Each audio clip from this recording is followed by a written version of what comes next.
Hi, everybody, and welcome into a Monday edition of the Computer America Show. This is the minute and a half pre-show before we get started on the air. If you're watching us on our live Computer America video streaming page, and we've got a terrific show planned for tonight. Also, we have our Logitech contest. We have our three winners for we're going to announce during the show. And, of course, our brand new Logitech contest is up, and we've made some changes, too, and we'll discuss that later on in the program. So in the meantime, of course, Hour 2, Computer Technology News, brought to you by Slimware Utilities, the official optimization software of Computer America. So sit back, relax, enjoy the show. We'll be starting in about 1 minute.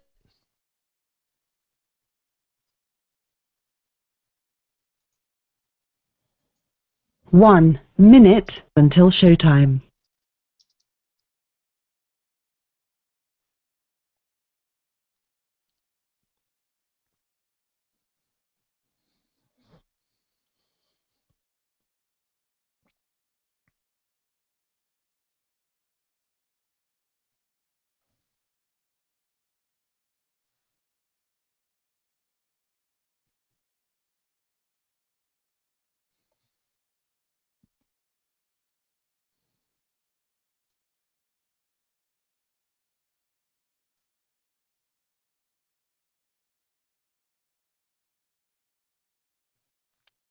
Okay, 20 seconds.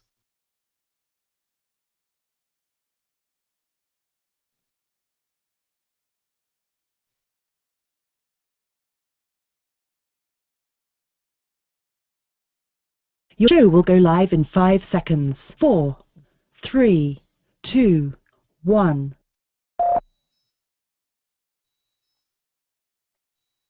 Broadcasting live, it's America's longest-running national radio talk show on computers, Computer America, hosted by national columnist Craig Crossman. Look for Craig's weekly column in your favorite newspaper. This show is being beamed nationwide at ComputerAmerica.com. Keep it here for technology news, computer products, guest interviews, and your phone calls. You're listening to Computer America. Hello, and welcome into the Computer America Show. It's the nation's longest-running, nationally syndicated radio talk show on computers. Computer America is heard around the world and coast to coast. And I'm your host, Craig Crossman. And I'm your co-host, Ben. And as I said, it's Monday. So no applause for Monday. I only get applause for Fridays. Evidently. Well, Monday's not exactly the favorite of no, anyone. This is true. But we're all glad that you're here with us tonight. We got a terrific show planned for you. First of all, what we have are 3 Logitech winners. They're going to be announcing the name for. Okay, that got some applause. So 3 Logitech winners. We're going to announce that probably in the second hour of the show. We'll start announcing those. And of course, we've started the Logitech contest again. It's up and running. And however, we've made an interesting change, and we'll talk about that. If you go there, you'll see it on the contest page. We're making it even easier for you to enter in our contests as we continue to tweak and modify and change things. And we really like it, and I think you'll like it too. It'll save you having to send us an email, and it's just very, very concise. And so I think that our webmaster team is doing a terrific job here, continuing to tweak the website. Speaking of which, on Wednesday we're going to have Wix is going to be on the show. As most of you know, we have designed our website using Wix, and looking forward to having Eric Mason joining us here on the Computer America Show on Wednesday. But in the meantime, how was your weekend, Ben? Weekend, Ben?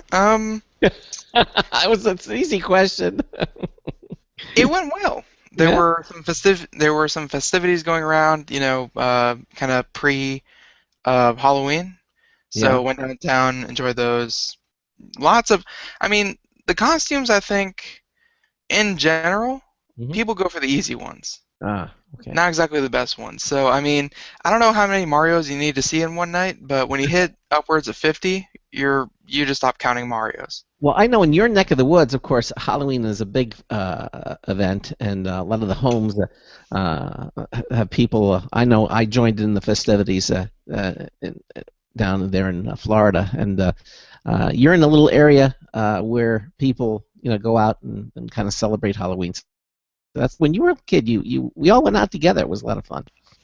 So, Oh no, well no, it's not that kind of thing. I mean that's Halloween proper. I mean this yeah, is like where pre-Halloween. they you go downtown and they have parties and stuff like that, like Ah, street parties and got it, got it, got it. not so much kids walking around in costumes and Mm-hmm. which I mean even that you can kind of tell even from 10 years ago Mm-hmm. compared to today. Yeah. I think nowadays, everyone's so scared and so freaked out, in no small part to the media, of people putting, razor blades in kids' candies, or drugging the kids' candies, or What's going just on? or just grabbing them off the streets and driving away with them. It's It's awful. I know it's awful, but I mean, like, I would think statistically it's down, but Yeah. still people are afraid. Like I Well. think like 3 years ago was the first time ever I saw a family Mm-hmm. actually, like, there was a kid at the door, rang the door, gave him candy. He ran over to a van. His parents were driving the van, picked Oh, him up, drove him to the next door, to the next house, their mom. opened the van, let him run, go get his candy, come back. I mean, like, they were driving their kid trick or treating. Oh, well, the parents wanted to monitor. That You know, ain't right. no, maybe a long leash next time it might be better. So. It's getting that way. Yeah, exactly. Not like the good old days, huh? Where just kids went out and beg and went trick or I treating. mean, we gotta start talking to is, hey, don't get in anyone's van. If anyone makes a move at you, Okay. scream your head off. Like, hey, I don't know you. Get away from me. That's it. But Yes. apparently that's not good enough now. It's apparently you need to, Well, when hold you were trick or your treating, hand the nobody. entire time.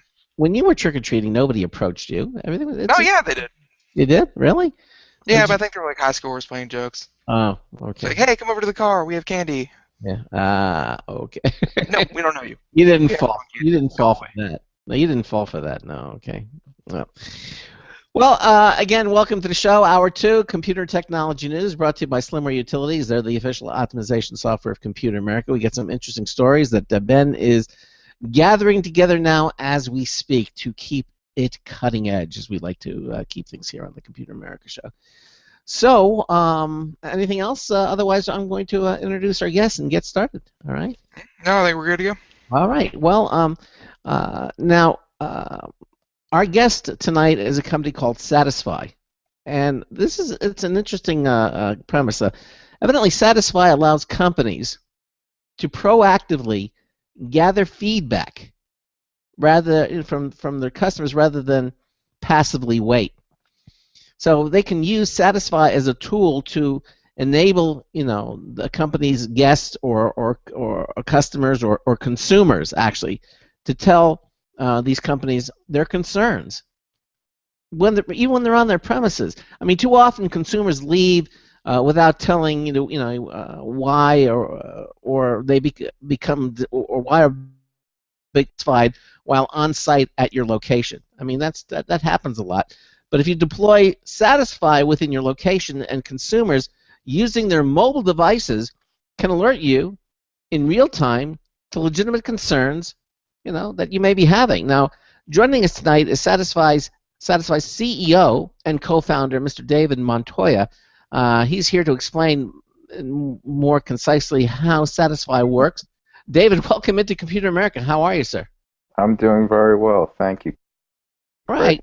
Yeah. Well, now I know I kind of gave a brief overview, but obviously you're the CEO. You've been, Satisfi better than anybody else. So why don't you give us an overview of Satisfi? Kind of explain to what it really is. Sure. So Satisfi is a software platform that businesses deploy within their physical locations. So if you think about it, when you walk into a hotel or if you walk into an auto dealership or into some kind of a retailer and you need assistance, and maybe it's because you need a sales associate right then, or the Wi-Fi isn't working, or maybe it's a problem of the lines are too long. Satisfi is a tool that you can use. You access it via either a mobile app, you can access it with QR codes, with iBeacons or smart beacons that we've created. You can access it with text-back numbers, and you literally can click a button that says, I need a sales associate, submit, and in real time, the people at the location, multiple can get this and respond back to you, and they can reply back via text or email, and they can say, so you could hit a button, I need a sales associate, and the manager of the local cell phone store can hit you back and just go, I'm David, I'm the manager here at the store, I'll be right on over to help you.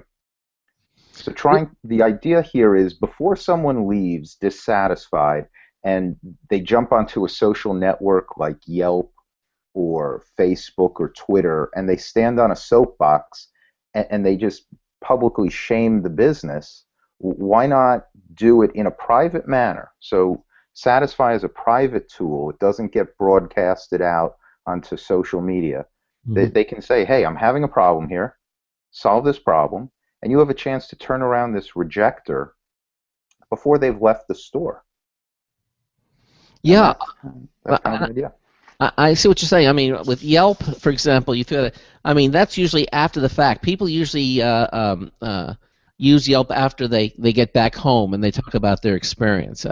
But if I'm at I don't know, a really big store, like a Home Depot or a Lowe's or something like that, and I can't find something. Usually, what I'll do is you can go to find a sales associate. They're pretty much a lot of times we'll go in there and there's nobody there, and you have to go, okay, now I got to walk all the way back over to the customer service desk and find somebody, or you'll find somebody and say, can you help me? Oh, well, I'm not in that department. You're in that's in paint, and it says, I'm in plumbing, so I can't. But usually, what will happen, either that or they'll at least try to contact me to get somebody over. But with Satisfi, I could be in that department and say, look, I need some help. Can I get some assistance here? I'm looking for something in plumbing and I can't figure out what it is I need.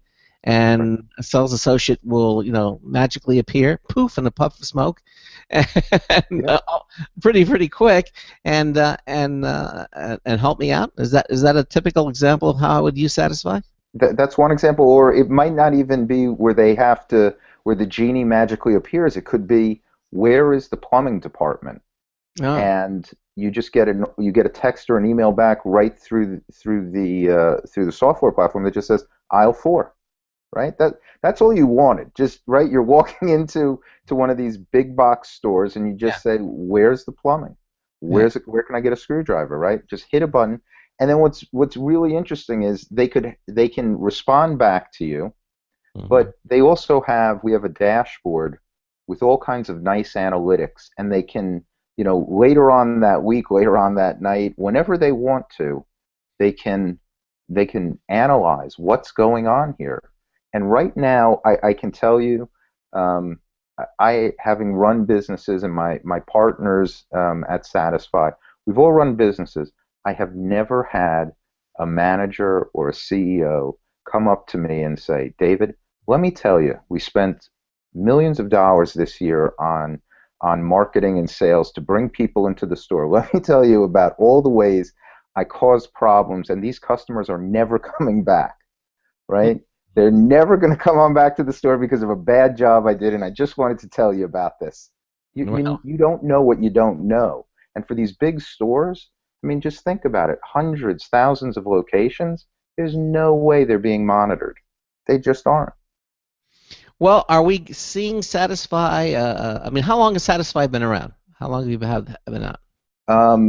So we came up with the idea about 18 months ago. Okay. We started building it, and we launched in Q4 of 2013. So we've been around for just shy of a year.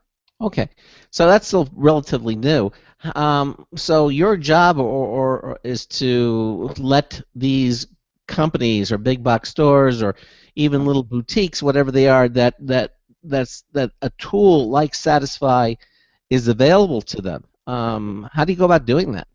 Obviously appearing on a show like this help, but how else do you get the word out? Yeah, how do you get the word out?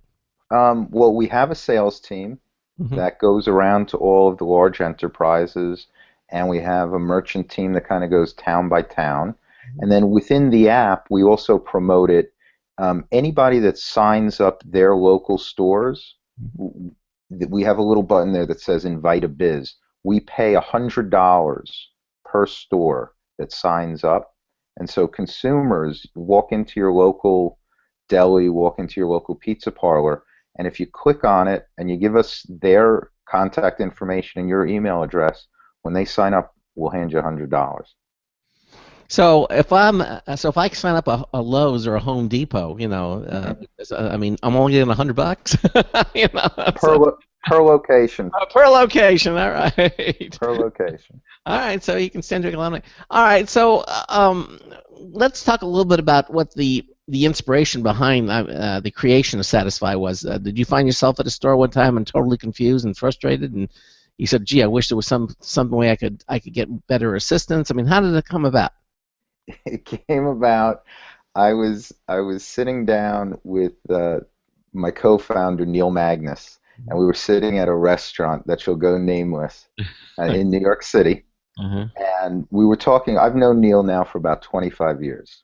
A great guy, and we went to business school together, and we always talked about doing some kind of a business together. And we were sitting down having lunch, and for a change, I decided to have some dessert, and I wanted, and this is the true story, I wanted a super-sized piece of carrot cake, and they had it on the menu. Yeah. And I wanted one of these kind of Greek diner pieces, like 30,000 calories. Okay. kind of pieces. And what they brought me looked like 2 Dunkin' Munchkins with some orange drizzle on top. Uh-oh. And it was $14.95. Wow! Welcome to New York. Exactly. So, so Neil and I are kind of looking at this, scratching our heads, and I called over the waiter, and then we called over the hostess, and then we called over the manager, and every step of the way we kind of got stymied, and we realized, then we started just kind of talking about how absurd this was, because here we are, this is not about just making me happy this one time. Make me happy this one time in the restaurant, and I'm going to come back next week, next month, next year. I'm going to tell 100 friends about it. All that kind of good stuff that builds off of great customer service and great customer experience. And so we kind of sat there, and we were people that, I'm a person here, when I'm not getting good service, I am going to complain. But I got stymied. And we started talking, and it literally, Neil kind of turned and goes, there's no way anybody that owns this place is ever going to hear about this. And you and I are probably never going to come back to this restaurant again. Was this a locally owned restaurant, or was this a big chain? It's not a big chain, but it's part of a restaurant group inside of in New York City. So All right. Professionals running this. Okay, so you knew there was no way to get a hold of the owner's officer, and you felt that even a manager in the store, there was no manager in the store you could ask for? There was, and we complained, and I said $14.95 for these 2 things, and my choice was send it back or shut up and eat your Dunkin' Munchkins. So what did you do? Honestly, at this point, I don't remember. I think we probably kept it, and it gave me a great story of complaining about $14.95 for some useless carrot cake. And I've never been back. The bill, they probably got us for, I think there were 1 or 2 other people sitting there with us, so they probably got us for $100 for lunch. Wow. Now, but I've never been back. Right. And now picture if they had just pulled up the dump truck and backed it up and just dumped 5 or 6 more of these pieces of artisanal carrot cake onto my plate, I'd have gone back there in 2 weeks. I'd have been telling you right now the name of the restaurant. I'd have been saying to all my friends, go there. Instead, I've spent 2 years now telling this story over and over and over about what a terrible experience. Yeah. And it does. A lot of those get, when that happens, and that is the reason why a lot of businesses fail, and the people understand why is because, well, you have some unhappy people and no feedback to hear why they weren't happy, and so. Well, I mean, like, the only people that are giving feedback are the ones who are willing to come back and talk, and of course they're going to give you nothing but praise. But you don't want to hear your praise; you want to hear your criticism. Well, you want to hear praise too, but you want obviously that too, but. Yeah, but you're right. The criticism is what can destroy the business. Right. So you, at that point, you decided, okay, we need to do. You were with your friend and of 20-some years, and you kind of looked at it with a little light bulb went off, and said, we need to do something about this. Is that what happened? Yeah, we kind of started thinking about it, and then we went out there and said, who else is doing something like this? And there were some groups that were doing texting.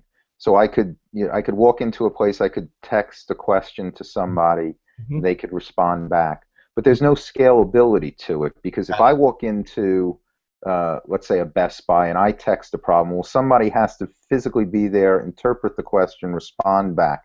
If 10 people are doing it, now you need 10 people in front, Right. responding to these messages. So we came up with a better system that's scalable, that has auto replies, that takes in all kinds of information, and now you have analytics. And so now you can analyze what the problem is. And we didn't find anybody else that was doing this. So And, we. and of course, and those analytics can be used by a corporate headquarters, I assume, and then if there's a problem, obviously, then they in a particular store, they can send somebody to deal with it, that type of thing. So, what was the process for creating the app? After you decided, well, we need to do something like this, what was the process? We started out by kind of sketching out some wireframes, and then Neil has an incredible background in coding, and we got together a team under Neil, and Neil kind of spearheaded that. Mm-hmm. And we started developing kind of a prototype, and then at the same time we brought in another guy, Dr. Rungsen Samrangraj, who is our CTO, who helped us, and the three of us kind of started building out what's the feature set going to look like, and we came up with a product that that works. There are a variety of different modalities of how you can access it, and we built it. Okay. And that was it. All right, so I wanted to talk a little bit about some of the examples, ways that consumers are using Satisfi today. Before we get into that, let's give out a number. If you have a comment or question for our guest, you can give us a call at 347-884-8881. That's 347-884-8881. I'll get you on and get you through. We also have email. It is set up to be live when we're on the air. It is live, LIVE, at computeramerica.com. You can also join us in our live interactive IRC chat room. From our homepage, you'll see Interact with the Show right there. Just click on the Chat and Live Video page. You'll see a split screen come up. On the left-hand side, it allows you to connect to our Freenode Internet Relay chat room. It'll ask for a nickname. That's the name you'll be known by when you go in there. You have to put in a CAPTCHA code. That's an authentication that simply says that you're a live human being. Click the Connect button, and your browser will move you directly into the chat room. You can also there's another button there if you want to put format the chat room to be more visually pleasing in its own window. We have some IRC clients. It'll take you. Click that button. It'll take you to our free software page, and on the bottom there you can see the different ones that we offer. They're all plugins depending upon the platform you're using and the browser that you're using. I'm sure you can find one that will work for you.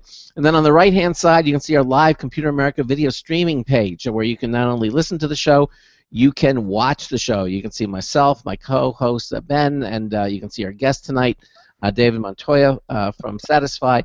And so it allows you to watch the program. And not only that, you can also listen to the show live or archive. We have all the archives as well. But that's how you kind of interact with the show, and we offer all these different things for you to participate. So David Montoya is here with us. Again, he is the CEO and co-founder of Satisfi.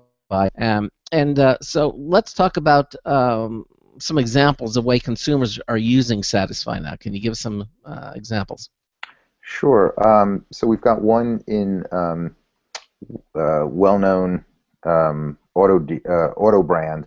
They're starting to roll it out inside of their auto dealerships, and you walk on in, and they've got signage around that kind of says, "How can we assist you?" Mm-hmm. And you have the ability, if you need a sales associate when you're looking at one of their cars, or when you're waiting in the service area, in the service lounge, you can click a button and say, "Hey, I've been waiting here for a couple of minutes. When is my car going to be ready?" Or, "I've been waiting too long. I need a sales associate. I'm ready to buy." Mm-hmm. We have it out at the Hotel Indigo, out in the Hamptons, and they've got it all around their hotel. And so you can literally click a button or text "help me," and it'll bounce back with the URL, and you can access it. We're about to deploy it on a cruise line. Let me ask you this. So how at the hotel, how would I use a Satisfy the hotel? In other words, my room wasn't made satisfactorily by housekeeping. I mean, what were what are some of the things that I can talk about? And does it always have to be complaints, or can it be positive, or is Satisfy kind of focused on consumer complaints? Well, you can the business itself gets to customize kind of the list of issues that they want to focus on, and they can change it as often as they want. So they have control over the issues that they're going to focus on. Maybe we're just going to focus on room service this month, and next month we're just going to focus on the restaurant or something else like that. Um, and it doesn't have to just be negative, but kind of I think as you were saying, kind of towards the top of the hour when we were talking about this, it was, if I just tell you everything's great, if I tell you this is, the most wonderful hotel and nothing, well, then you're never going to learn from it, right? But if I tell you, the pillows aren't good, or the maid service isn't good, housekeeping doesn't clean up the room properly, now you can take some action and improve it. Where was the chocolate on my pillow? I expect. There you go. Exactly. There you go. Where's the chocolate? It's around stuff all over my bed. This is awful.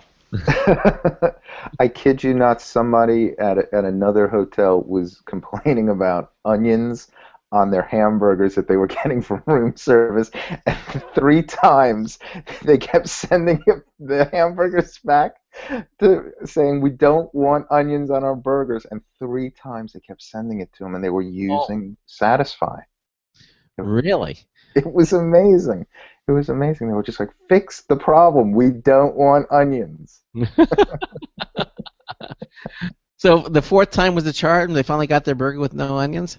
I think so. I think they finally got their burger. Probably onions on the side. Exactly. Either that or they just settled for something else. So would your app be like, you're not hoping for this app to be like, the new, please ring bell at front for service. You're not hoping to walk in and say, well, I'm not being served as fast as I'd like to, and, internally, let's not make this worse than it has to be. Please, serve me to the best of your abilities. It's more of a, here's what you guys did wrong. Let's see if we can, if you guys can improve this going forward. It's not going to be like an instant gratification button, or is that what you're aiming for?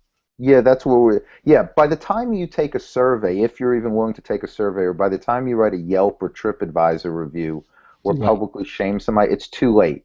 This is about real-time kind of gratification, real-time notification, probably a better way of saying it, that I'm having a problem, I'm in the store, or I'm in the hotel right now, let's see if you can fix it. Uh-huh. And that's kind of the goal. And is that happening? I mean, have you found that these problems are being taken care of almost immediately? Yeah, we're seeing. I see every day. This is not. But remember, this is not kind of like an Instagram. You're not getting hundreds of millions of complaints or issues that are flying through. Most of the time, most businesses are getting most things right. But what this is for those people. This is kind of for those people that don't want to raise their hands or maybe walk right on up to the customer help desk and start complaining. This is for people that want to be able to use their mobile devices and say, I'm having a problem, please try and fix it, while they're there in the store. And we're seeing it every single day. Maybe like out of the pool or something, and you just don't want to get out of the pool and and then walk into the lobby. If you're having a problem and you're waiting for a drink, whatever it might be, or a towel. So I've been waiting here for 20 minutes. Where's my towel? They can use their mobile phone and say and they can get that assistance immediately. Yeah. Certainly, it's more convenient to the consumer because they don't have to get up and go someplace else other than where they are already. So that is nice. And again, so you are looking for that instant gratification because, as you say, after it's over with, then people are just they're going to complain. So if you can fix it at the time of what's happening, then people say, oh, this is good. I got my towel and I use Satisfi or whatever. Now, is it called Satisfi, or do they rename it to the whatever the institution might be be using it, or is it known as Satisfi? It is known as Satisfi. However, in most of the businesses that we go into, we're not promoting that you must download our app in order to use this. So if you walk into, say, Mercedes-Benz, or you walk into T-Mobile, or you happen to walk into Hotel Indigo, it'll just say, hey, if you've got a problem, click here, and then or text help me to 84444, something like that. It'll take you then to our app, and you can then at that point in time, you'll be made aware that it's called Satisfi. And then you download it. That's it. That's it. You don't have to download it. No, you can just type Satisfi into your mobile browser. You can, as I said, text to a mobile number, and it'll send you back a URL. You can use it as a web app. We've got it set up with iBeacons. Well, let's talk a little bit about the. How does Satisfi work with beacons? Because that's one of Apple's thing, right? Beacon is part of the Apple setup for consumer satisfaction. I think it's called iBeacon, I believe it is. Yeah, and so Apple put out the standards there, and iBeacons. At the end of the day, iBeacons it's a Bluetooth technology, and and the battery lasts a long time because it's low energy Bluetooth. Right. And basically, it's working like a lighthouse, and so it's sending out a signal. And if you happen to walk into a store or a hotel or some kind of physical location, and you have our app, it will recognize that there is a beacon there, right. And it'll say. I'll tell you what, David. We're at the bottom of the hour. Sure. We're going to continue on this. We're talking to David Montoya, the CEO of Satisfi. We're talking about how it works with iBeacons. This is the Computer America Show on the Boost Radio Network, on the Blog Talk Radio Network, and the IRN Radio Network. We'll be right back with a new News Tips Bulletin. Hey everyone, have you heard about the No Hair Removal device that's sweeping the globe? If you want to go weeks without shaving and get smooth, professional quality results, here's our favorite host, Cheryl, for No Hair Removal. Thanks. Hey gals, I love talking about my No. It's this cute little hair removal system that you can take with you and use almost anywhere at home or on the road. No more expensive in-office treatments, painful waxing, and no more wasting your valuable time. Got unwanted facial hair? No has patented Thermocon technology that works on all hair and skin colors, so it's perfect for using on all body parts. And now you can take advantage of this incredible risk-free trial. Get the No, the facial kit, a travel case, and a $100 discount shopping card, and you don't risk a penny to try it. Try the incredible No Hair completely risk-free. Call 1-800-953-5415. That's 800-953-5415. 800-953-5415.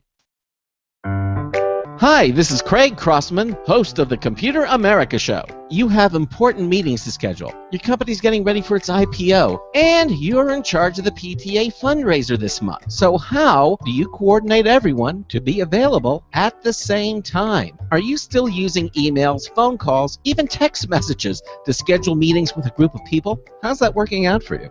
Not so great, huh? It's a fact that every day, millions of people suffer from scheduling headaches. Well, with Doodle, scheduling meetings with a group of people is quick and easy. With Doodle, you can easily propose available times to each member. Each one checks off the times that they're available, and then you simply pick the time that works best for the group, all in an easy-to-read display that integrates with your calendar. Nothing could be more simple. Give Doodle a try for free, and like millions of Doodle users, you'll truly see how easy it is to find the perfect date and time for all your meetings. That's www.doodle.com.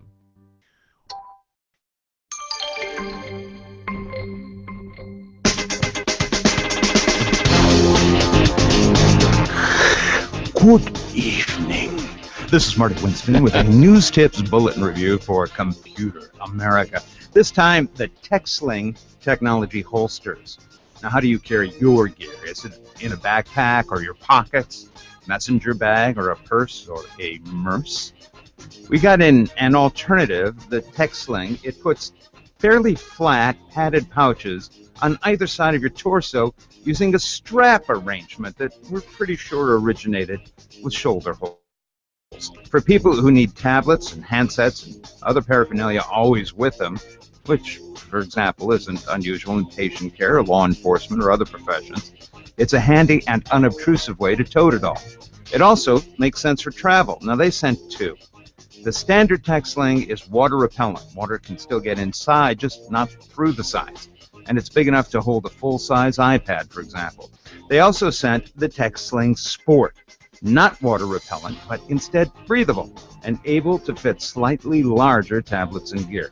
So bottom line, TechSling and TechSling Sport body-side holsters give you both protection and quick draw access to your gear. This is Marty Winston with a News Tips Bulletin Review for Computer America.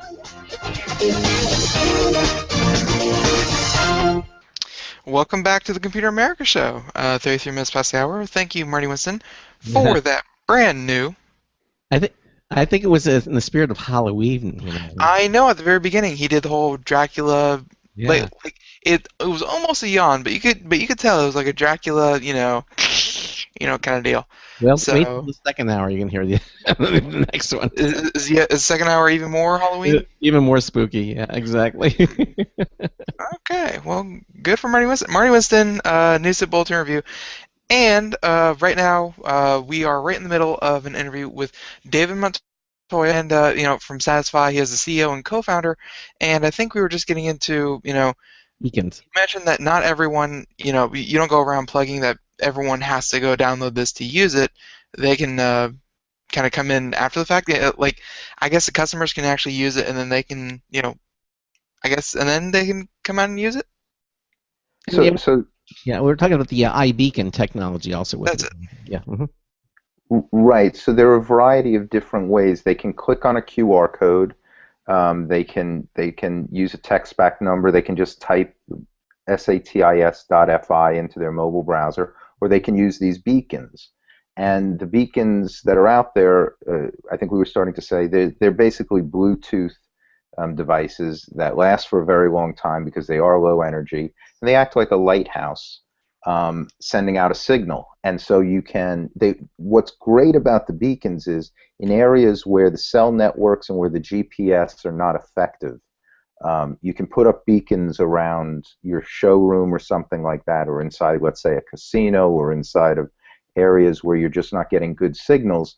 And this way it basically sends out a little piece of a script that goes and then interacts with the app that's on your phone. And so it can pop up with some kind of an alert that could say, hey, if you're having an issue here while you're at the store, please feel free to click here, or if you need assistance at any time. Or one of the things, we're talking with a major retailer now where they're talking about putting it inside of the changing rooms. Oh. Yeah. Now, So how would that work? Well, if you think about it, you could be inside the changing room, and the person that's helping you, let's say, runs out to go and grab a white shirt for you, and while you're there, you say, oh, you know what? While I'm thinking about it, let me get a pair of jeans, and let me get a belt, and let me get a blue shirt and a gray shirt as well. Using this beacon, they'll know exactly where you are. You're in changing room 3 there, Craig.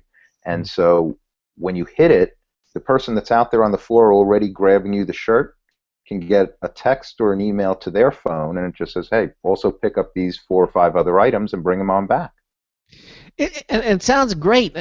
I'm just wondering, how is it instantaneous enough? I mean, do things like that happen that quickly? I mean that's a perfect example. I mean, of course, I have to get that information in. I can into Satisfi. I guess how big the store is and how long it's going to take her to find it. But is it that responsive? I guess that's what I'm asking, David. Yeah, and the answer is yes. Yeah. I mean, look, there are always problems here and there in the systems, but by and large, as soon as the consumer clicks submit in real time, it's as quick as it would be for you to receive a text. If I sent you a text right now, that's how fast you're going to get this notification. And not just you, but it might be you. There might be people already out there on the floor that are kind of running. They're playing shortstop, right? They're utility players, and they're grabbing stuff and bringing it on back. Yeah. have you gotten any feedback from the companies that are now using Satisfi? Have you gotten any reaction from them to know how you're doing and how Satisfi is doing and how Is satisfied? there a Satisfy for Satisfy? Satisfy. Yes, we are very kind of hands-on with our customers, trying to make it right. And I think the highest praise that we got was from one of the German automobile manufacturers that kind of turned to us and said, "You know what? We deployed it. It did exactly what you said it was going to do. We received, when someone had a problem, we received that issue instantaneously. When someone was praising us, we got it immediately as well." And You know, that's nice because I know I've written some nice things about a company on using things like Yelp, and you never hear from the company, nothing. You don't know if they actually got it or anything. There's no way to know. You just assume. But so obviously with Satisfy, the consumers are going to get some sort of feedback almost immediately, I would think. yeah, and you can set up. This is not. We're not trying to create busy work for people. You can even set up auto replies inside of our system. So let's suppose you do walk into that big box store and you're looking for plumbing supplies or something like that. Well, if you click "Where is the plumbing supplies," they could have an auto reply. You don't need to have a person get in aisle 4. You don't need to have a person manually responding to you. You can just have it automatically come back to you and just say aisle 4. That's where plumbing supplies are. That was my next question. I mean, do these stores have to hire a full-time person to monitor Satisfy, to be like the Satisfy liaison, if you will? No, actually. So here's kind of a use case example. We're talking right now with a very, very large cinema chain, and I was surprised that every day they get in somewhere between 175 and 200 emails from people that went to the movies yesterday and they were complaining about their root beer was too flat, or the stadium that they were watching the movie in was too cold, or something like that. They're paying a person right now 8 hours a day. All she does is sort through emails. And the popcorn issues in Peoria, well, they go to Bob, and the issues root beer, well, they go to Jane over there, and the bathrooms are too dirty, well, they go to Max. And with our system, you don't have to do that. They were saying, all right, now we can use her to do other things and make sure that the issues as they're coming in, if it's an issue that the men's room needs to be cleaned, well, that goes to the janitorial staff. And if it's an issue about the concession stand, that goes there. So it actually makes the businesses more efficient. Well, that makes a lot of sense. But how do you know? How do the businesses know that the complaint is coming, like that the people expect immediate reaction? I mean, if I'm complaining that the bathrooms are kind of dirty, I don't expect the janitor to show up all of a sudden and start cleaning the bathroom. I mean, that's right. And so the reply message, typically the way the businesses set it up, so you'll click the button, you'll submit whatever the issue happens to be. If it's the bathrooms are dirty or the bathrooms need some more supplies, you're going to get back an auto response that just basically says, "Thanks a lot, Craig. We're on it." Right? There's not too much that they have to do, as you were kind of saying. All right, thanks. We'll get to it. And then the janitorial staff in real time can be notified about this. On the other hand, if the order is wrong or you're being treated rudely or something like that, you can get an auto reply that says, "We're on it right now," and immediately the owner gets it. So multiple people can get it. The owner can get it. The general manager can get it. The assistant manager. And typically they designate what we kind of call the quarterback. That's the lead person who's going to respond. And they'll say, "Craig, I'm really sorry that you're being treated this way. I'm the guy in the blue blazer. I'll be right on over to your table, or come on up and see me at the front bar," or something like that. However they want to respond to it. Right. Well, I know, for example, if I'm in a restaurant and someone's rude to me or I get bad service, usually I'll just say this. I'll just say, "Hey, can I speak to the manager, please?" I'll just say to the server, and wait for the manager to come over, because you're saying Satisfy doesn't keep it anonymous. I mean, they're going to know that they're going to come over and talk to me. So how is that in the situation? How is Satisfy better than, let's say, if I'm I'm served something, or the server is rude, or they bring the wrong thing, and my asking, I need to speak to the manager about this, or pulling out my phone and doing Satisfi. How are they different? Well, I think there are different ways. The first one is, you like me, we probably would say, hey, I'm having a problem. I want to speak to the manager right now. Yeah. But there are a lot of people that don't. If you go on to TripAdvisor or Yelp, it's just loaded with bad reviews of places where people just said, I didn't want to embarrass the waiter or the waitress. I didn't, or I did complain. I complained that I really wanted some carrot cake, and they just stymied me every step of the way. And the owner, who may or may not be the manager, has no idea about what's going on. There's no. I'm sure if you talk to 100 businesses, 99 of them that you walk into every single day don't have a master list that they then turn over to the people in charge, the owners, and say, look, this is how we messed everything up today. There's no kind of thing doing that. So there's Satisfi. It's more lasting. It's more impressionable because of the back end analytics. This shows at the end of the day what may have been missed by the managerial staff. That's right. And so to your point, also that look, the lines may be too long today, right? We don't have enough cashiers on site to take care of it, and it's a Monday at noon. And we happen to notice a pattern every day at noon that there's this problem. Well, all of a sudden, using our software platform, they can recognize patterns. They can analyze this data, and they can say, you know what?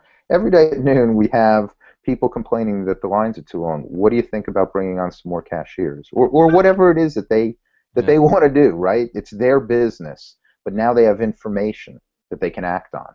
Yeah, but then again, you wonder if the company were accident. I mean, you bring to mind. I mean, I think every time, without exception, Ben, you can back me up. When you walk into, let's say, a Walmart or something, they have like 60 cash registers. I mean, you can count them, 60 of them, and there are three. There are usually 3 or 4. And what about the other 57 cash registers? I am not completely convinced that 30 of those are not made out of paper mache. Yeah. If they would open them all, they would have no bad. But they never are for some reason. They spend the money to have all these cash registers, and I have never ever seen them all operational ever. It's usually 2 or 3 or 4 maybe, and that's it.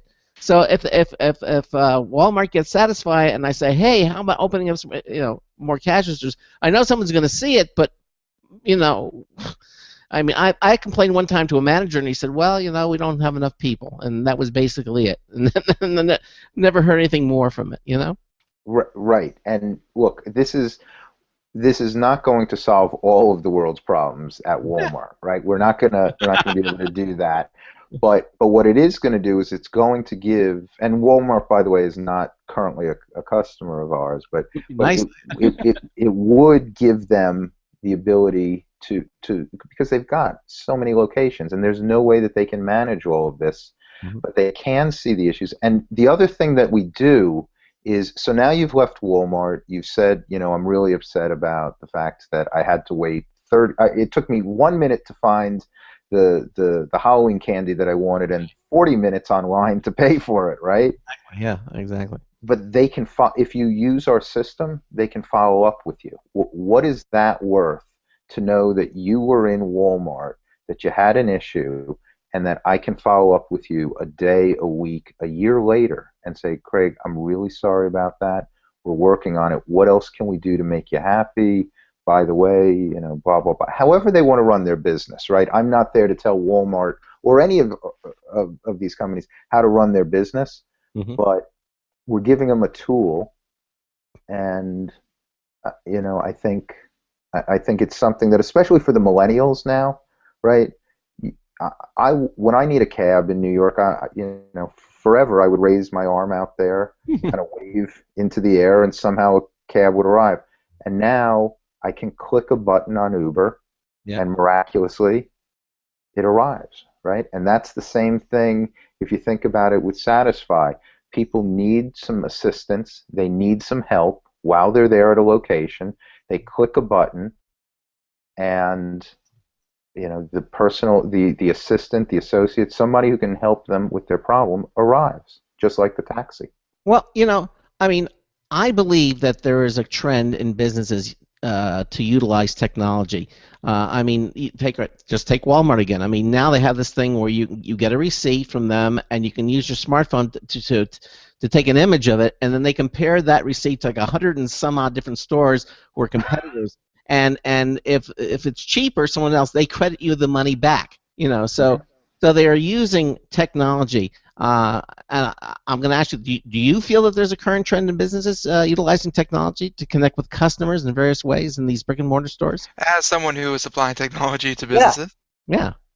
Yeah, this is that dilemma, right? That all of the brick and mortar stores are facing when they go up against online stores like Amazon and eBay, right? They're just because when any one of us is on Amazon and you have a question, you can click chat, and in real time I can be talking with someone. Or if I'm on the Amazon tablet, right? What do they have right there? They have a Mayday button. Yeah. I want to speak to a person because I want to buy something. Get me help now so I can make my purchase. Right. And we've taken that, and we've kind of flipped it, right? So now we've taken what is an online experience of being able to get real-time help while you're there, and we've moved it to a physical location. So while I'm at the hotel, when they don't know how to make a martini, I can click a button, and hopefully they can send over a bartender, or I can just click a button and say, I want a beer. Yeah. And they can send it on over to you. Heck with it. Yeah, exactly. Yeah, and we're seeing technology used more and more in brick and mortar stores. I agree with you, and it's making for a better experience. And obviously, Satisfi is moving in that direction. So what's next for Satisfi? I know you just sort of implemented. I know you're looking for more, but what are some of the features that you'd like to see, added to it as time moves forward? Well, I think as time moves forward, we're going to start to see from our customers what it is that they want, the additional features. Like, for example, when we first started out, we kind of, and I blame it on myself, but kind of thought that there was going to be kind of a universal list, and that was going to be it, and everybody was going to just kind of, they were going to live with it. And we took it to our first beta site, and they said, well, this is a great list, David, but it has nothing to do with the pizza business, so we want to change it. And we quickly learned that our customers tell us, we want this, we want that feature. And so, I think right now, we want to do one thing, and we want to do one thing really, really well, which is we want to be that kind of the real-time personal assistant for brick and mortar stores and hotels. And we want to get it right, and we want to get it perfect worldwide. And I think that's going to take a long time, and when we get that right, we'll start to kind of, we've already have some ideas cooking for additional features, but that's kind of what we want to do right now. Let's just, if we can do that one thing right, then we'll kind of roll out additional features. All right. So now, what does it typically cost for people to, or for companies to subscribe to or use Satisfi? It's a sliding scale, and it varies anywhere from $25 to $100 per location per month. So it's very reasonable in terms of, don't have a couple of cups of coffee this month and you pretty much paid for it. And when you think about it, we were brought into a hotel chain. The road warriors that go to this hotel chain, their value is $56,000. So if they all of a sudden, if any one of these business people that are traveling says all of a sudden, I'm not going to go there anymore, they've lost $56,000 from this person in terms of their value for 1 or 2 years. So when you think about it, if they could spend a couple of $100s a month and have it throughout the entire hotel and just save one person, they've paid for it. Well, there it is. That's certainly That certainly says a lot. If you want more information about Satisfi, if you're interested, why don't you just go to, you can go to their website at satis.fi, cute plan words, to way to do that. Or you can just go to our homepage at computeramerica.com and click on the show notes button right there in the middle of the screen under Interact with the Show, and you'll see today's show, which is October the 27th, and you'll see Satisfi. You'll see that we're talking about we're talking to David Montoya, and Satisfi actually has a link, and it will actually take you to the Satisfi website, and that stays up forever. So if you're listening to the show after and you want more information, that's certainly a really easy way to find out more information. And we certainly encourage you to go to the Satisfi website and check it out for yourself. David, anything else you want to tell our listeners before we say goodnight? Well, first I want to thank the two of you, and I think you kind of touched on all of the points, and I think the idea behind Satisfi as we grow is that we're going to enable a business for a very, very low cost to be able to solve their customers' problems and to know what they don't know. That's the big thing. They don't know what they don't know right now. We're going to help them gather that information and be able to give a better customer experience to their guests. All right. Well, listen. Best of luck to you. I know that you did it for about a year, and I think it's a terrific idea. And let's get you back on the show in 6 months or so and see how things are going out with Satisfi. Okay. I would appreciate that. Thank you. All right, David. Have a good evening. Thanks again. Good night. Thank you. Have a great night. All right. Bye-bye. Bye-bye. All right. So there you go. Satisfi. Check it out. SATISFI. Again. At our homepage at computeramerica.com. Just go to our show notes and you can find out for yourself. What is that you're shooting me with? It looks like a gun. What are those? Wait, what are those pink lights? They were part of my Halloween costume. They're like they're like they're space blasters. Space blasters. Oh, okay. Well, that's what the sign at Walmart said they were. Okay. So you're ready for trick or treating then? I see. They were much fun. Yes, they are. They look like a lot of fun.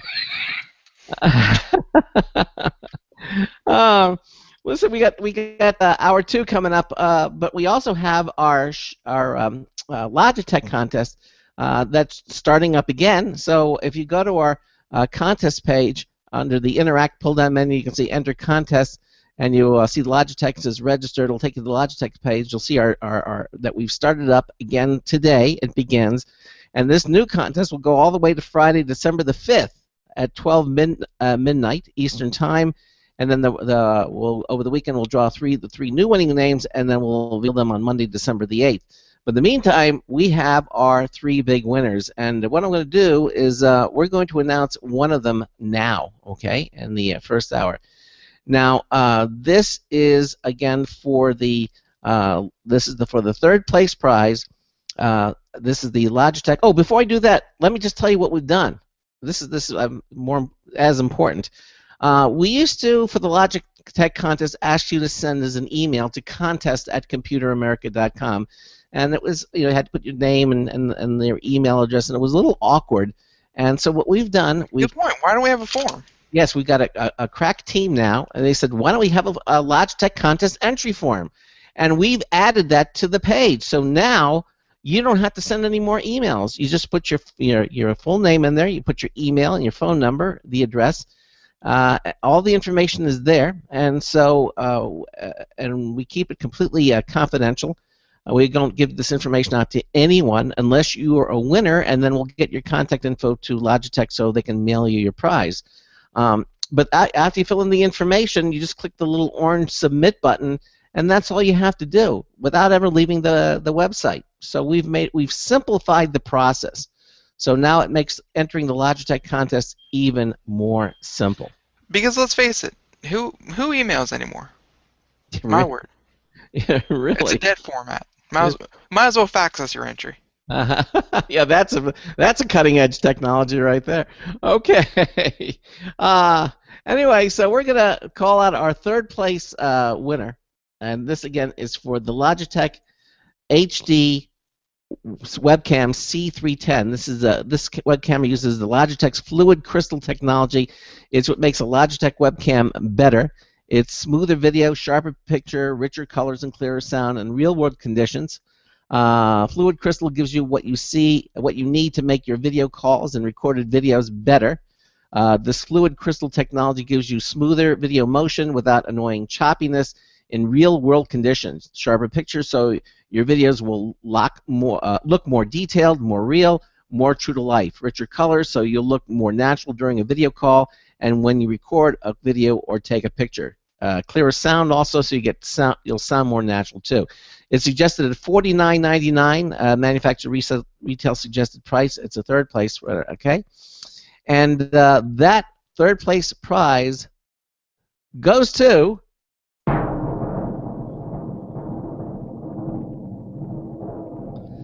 Nathaniel Edward Poe Jr. Wow. The third. Senior. Nathaniel listens to us in Greensboro, North Carolina. Wow, okay, and close to us. And so, Nathaniel, congratulations. You win the Logitech HD webcam C310, valid at $50, and you're our third place winner in our current in our Logitech contest. So, congratulations to you. All right, coming up, we got two more winners, which we'll announce in the second hour. Coming up, we got some interesting news stories, Ben. What do we got? Mm-hmm. Okay. News stories. We have the newest, fastest internet network. Oh. The speeds will blow your mind. They will blow your mind. So we'll tease that one. I won't say exactly what it was, but we will in the next hour. The future of artificial intelligence and what three breakthroughs have caused it to become a reality, and why Elon Musk has said that artificial intelligence would be the equivalence of nukes today. Okay. Well, those stories and more coming up in hour 2 of the Computer America Show. We're going to be right back. Stay with us. Broadcasting live. It's the only national radio talk show on computers to air every weeknight. Computer America. Hosted by national columnist Craig Crossman. The first hour's behind us, but there's still more of tech news, tech talk, and your phone calls. We're being beamed nationwide at ComputerAmerica.com. You got computer problems? Bring them on. You're listening to Computer America. Computers run the world, and we run computers. Call us or send us an email to live@ComputerAmerica. Hello and welcome into hour 2 of the nation's longest-running, nationally syndicated radio talk show on computers. This is the Computer America Show, and I'm your host, Craig Crossman. And I'm your co-host, Ben, who can't figure out how to work a mute switch. Okay. And if you're just joining us and you missed the first hour, we had Mr. David Montoya, the CEO and co-founder of Satisfi. You can listen to that show. If you miss any of our shows, just go to our archives page at ComputerAmerica.com. It's just that simple, okay? And just click the archive, and it'll take you to our archives page where you can download things in Apple iTunes. Blog Talk Radio also carries archives of our show, our audio portion of our show. However, we also have video archives. We have our own YouTube channel, and all of our video archives are available there. We have the link to it so you can see all of them. Everything about all the past Computer America shows are up on our archives page. So if you miss any show, you certainly can see that again. In hour 2, we still have 2 more winners. We just announced the third place winner for that, which is a Nathaniel Edward Poe Jr., who's in Greensboro, North Carolina, just won the Logitech HD webcam C310, valued at $50. So we got 2 more winners. We'll announce those as well. They'll be coming up later on in the program. So that said, I think we should start doing some computer news here. All right? All right. Okay, well, let's do it. Tonight's Computer and Technology News is brought to you by Slimware Utilities, the official optimization software of Computer America. You can visit them at slimwareutilities.com to clean, speed up, and optimize your Windows system for free. That's right. Everything at slimwareutilities.com's website, completely free. They're not freemium, that you try them for a while and then you upgrade. They're not crippled in any way, or you try them for 10 days and you have to pay them. None of that. All of them are completely free. I want to stress that so you understand what a great deal this is. Everything at slimwareutilities.com, completely free. Download them all. Why not? Do yourself a favor. Even if you don't use them right now, download them all because you're going to need them sooner or later. And when you do, you're going to be happy you downloaded them, right? You'll be really happy that you did, and you'll thank us for it. slimwareutilities.com. And you're leading off the news again, Ben, so what story would you like to do? All right, well, the most exciting one by far is, well, at least, from a layman perspective, would be this one. This one we got from extremetech.com. And yes, this is the one about the world's fastest network could carry all of the internet's traffic on a single fiber. No way. A single fiber to carry all of the traffic? Yep. Again, that's traffic, not data. Yeah, traffic. All the traffic on a single fiber. So, and it runs at 255 terabits a second. 255 terabits per second. That is amazing. Yeah, that's Okay. wait. We need to put this in perspective for people. Right. The national average right now is about 10 megabits a second. Okay. Extremely fast is what we call Google, with 1 gigabit a second. We hear stories about other countries getting 10 gigs a second, and we drool over that, and that's about what, 1,000 times faster than the national average. 255 terabits a second is, let's see, 25,000 times faster than that. So for the national average to this, it would be 2.5 million times faster? Yeah. That would somewhere be around there. something like that.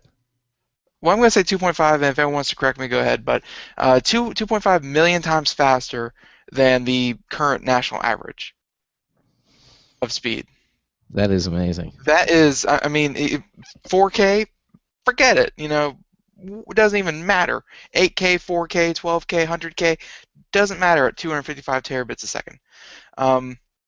So the article, a joint group of researchers from the Netherlands and the US have smashed the world speed record for a fiber network, pushing 255 terabits per second down a single strand of glass fiber. This is equivalent to around 32 terabytes per second, enough to transfer a 1 gigabit movie in 31.25 microseconds. That's 0.03 milliseconds. Wow. Or alternatively, the entire contents of your 1 terabyte hard drive in about 31 milliseconds. It's crazy. To put 255 terabits in perspective, the fastest single fiber link in commercial operation tops out at 100 gigs per second, or 2,550 times slower. And that, and again, so that means that this 255 terabit is 2,550 times faster than the fastest cable in commercial production right now. 255 terabits per second is mind-bogglingly quick. It's greater by far than the total capacity of every cable, hundreds of glass fibers, currently spanning the Atlantic Ocean. In fact, 255 terabits per second is similar to, or maybe even more than, the total sum of all traffic flowing across the internet at peak time. How did the researchers at Eindhoven University of Technology and University of Central Florida, UCF, do it? Multi-core fiber, of course. As it stands, the entire internet backbone consists of single-mode glass and plastic fiber. These fibers can only carry one mode of light, which in essence means they can only carry the light from a single laser. It's a bit more complex than that, but it's beyond the scope of the story to explain any further. I agree. You can still use wavelength division multiplexing to push insane amounts of data down a single fiber, but we will eventually run up against the laws of physics. And of course, they have charts here and things like that. But multi-core fiber, literally a strand of optical fiber that has multiple cores running along it, allows for multi-mode operation. It has historically been hard and costly to make high-quality multi-mode fiber, but it seems those barriers are finally starting to fall. In this case, the researchers used a glass fiber with 7 individual cores arranged in a hexagon. They used spatial multiplexing to hit 5.1 terabits per carrier, and then WDM to squeeze 50 carriers down the 7 cores for a total of 255 terabits a second. This wasn't just a short-range laboratory demo either. The multi-mode fiber link was 1 kilometer long. Wow. So, it's not one of those, hey, we did this in a lab with a beam of light and it worked perfectly, except, we did it over about 3 inches and it was beautiful. A kilometer is a fairly long way. Eventually, multi-mode fiber will most likely replace the Internet's current single-mode backbone, but considering such an upgrade would require millions of miles of new multi-core cabling and lots of new routing hardware to handle the multi-mode connections, we're talking very long-term here. Still, with Internet traffic continuing to grow at an alarming rate, mostly fueled by the population of streaming video, and smartphones and tablets bringing billions more people online, it's nice to know that we now have the necessary technology to make sure that we don't run out of bandwidth. Wow. What do you think? I'm impressed. I think that I never thought they would get that kind of power. At least not so in this generation. So. What does the internet backbone using right now? It's using fiber, but the fact, can you imagine? Single. Single mode fiber.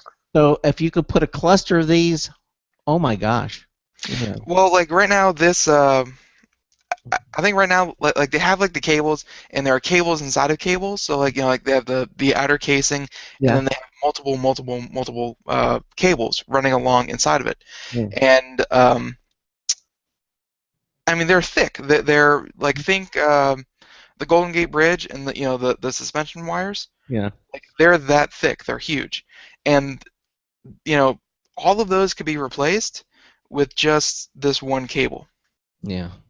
Well, and there'll still be lag, but I mean, like, and this one's not that thick at all. Probably, you could easily hold in your hand. So imagine having, not just running one of these because it would be so fast, but running, 15 of these, and then running those simultaneously. You would have enough bandwidth to handle pretty much anything. Well,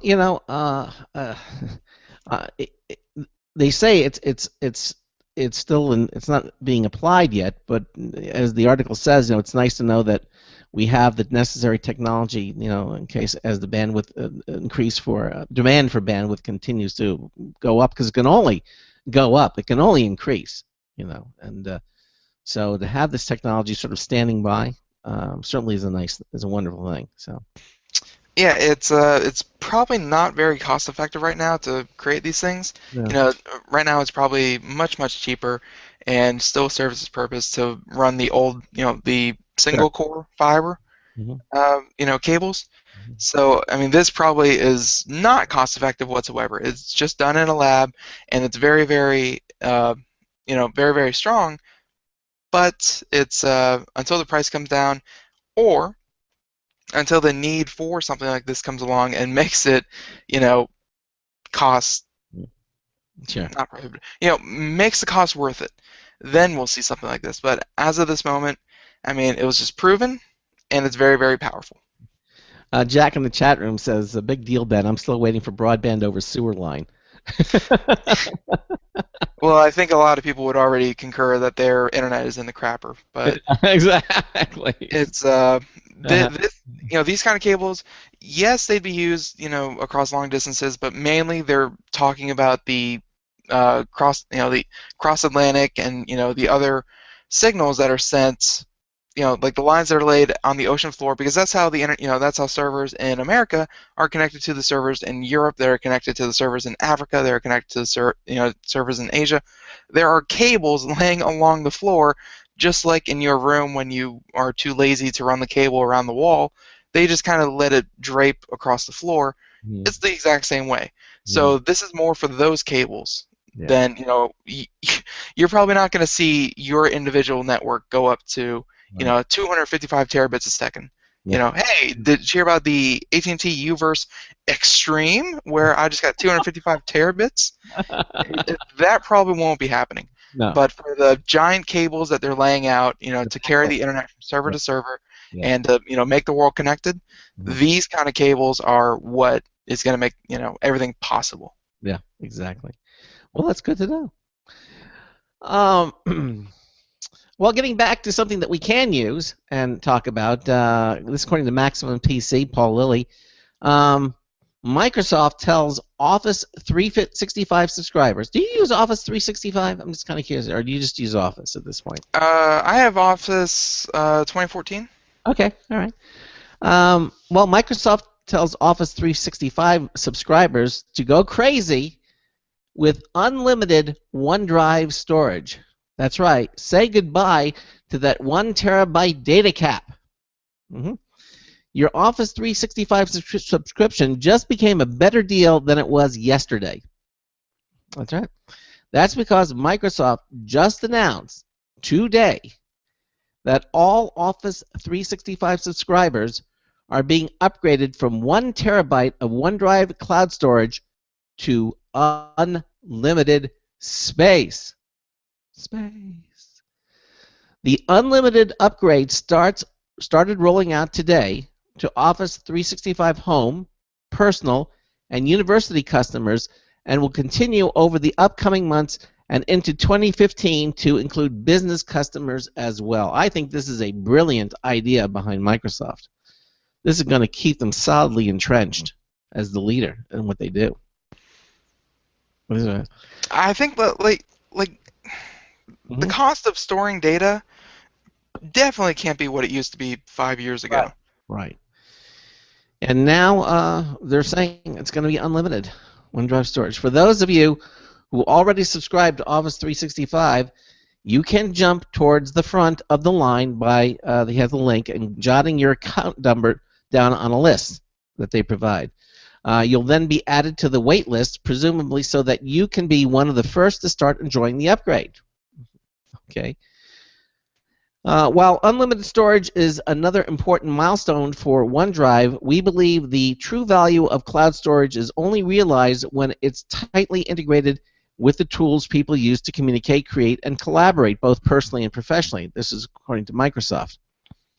That is why unlimited storage is just one small part of our broader promise to deliver a single experience across work and life that helps people store, sync, share, and collaborate on all the files that are important to them, all while meeting the security and compliance needs of even the most stringent organizations.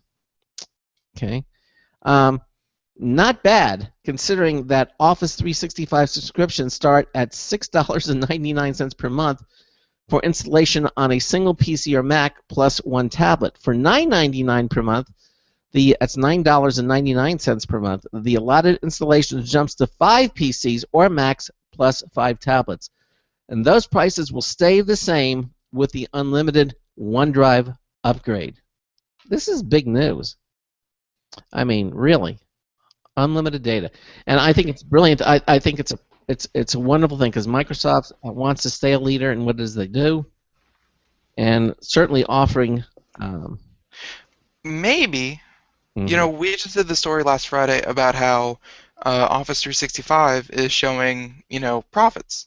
Yeah, remember. And actually very decent profits. Yeah, exactly. So maybe they're seeing that the money is, people are actually jumping on board. They're getting on, this is the first time that you're not actually paying for Office up front. You're not paying the $300-400 up front.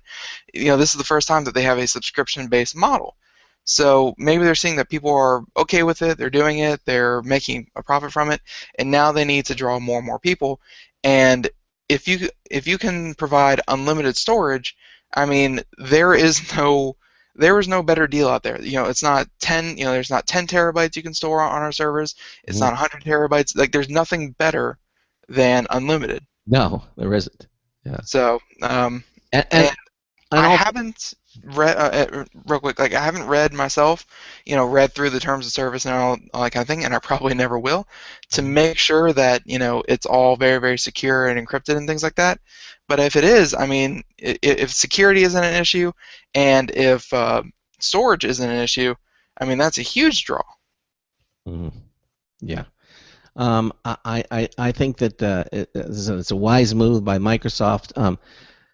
This, in the chat room, they're saying, unlimited, like how cell phone companies mean unlimited. No, there's going to be no throttle back. You're going to get unlimited storage. And I think with Microsoft behind that, I mean, I don't think on a personal level, I don't think people use more than a terabyte of storage. I mean, on a personal level, a terabyte's a hell of a lot of storage. What was the company that we just reported on? I think like Thursday. Bitcasa. And they said that only 0.1% of their clients ever went above 10 terabytes. Yeah. So I would think 1 terabyte is perfectly acceptable. I mean, people who do this for a living, who make presentations and documents and things like that. I mean, over a terabyte definitely, but I would not be surprised if it holds true for Bitcasa, for Microsoft, it'd probably be the same, where people probably aren't using more than 10 terabytes, and if they are, they can investigate that and check for gross misuse and things like that. I think it's going to be a case-by-case basis, Ben. I think if somebody is using that, they'll look into it. There's more, but I think it's harder. I think that that they're not going to use it. People aren't going to farm it out like a server service. The way it's going to work is going to be a lot more, with the serial numbers and registration of the product itself. Bitcasa was just basically a bucket. You could dump anything in here. Here, it's got to be file specific to Office 365. And I think so. It's going to be kind of hard to resell it. I don't think that's going to happen here. I think that's more control, more control.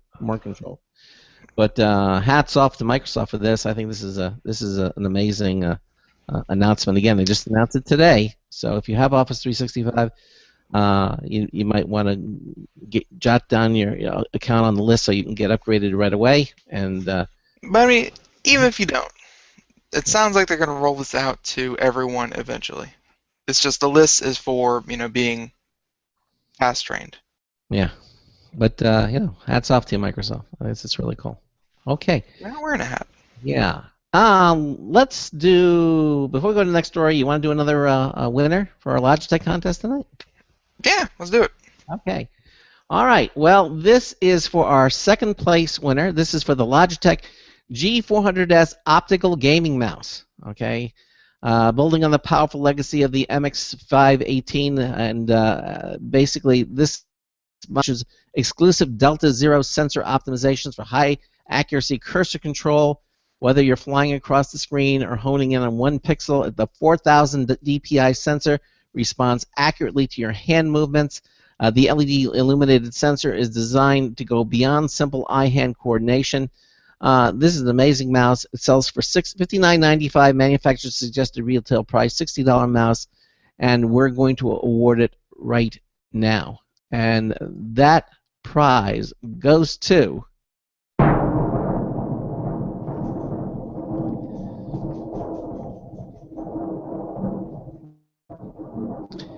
Randy Neiman.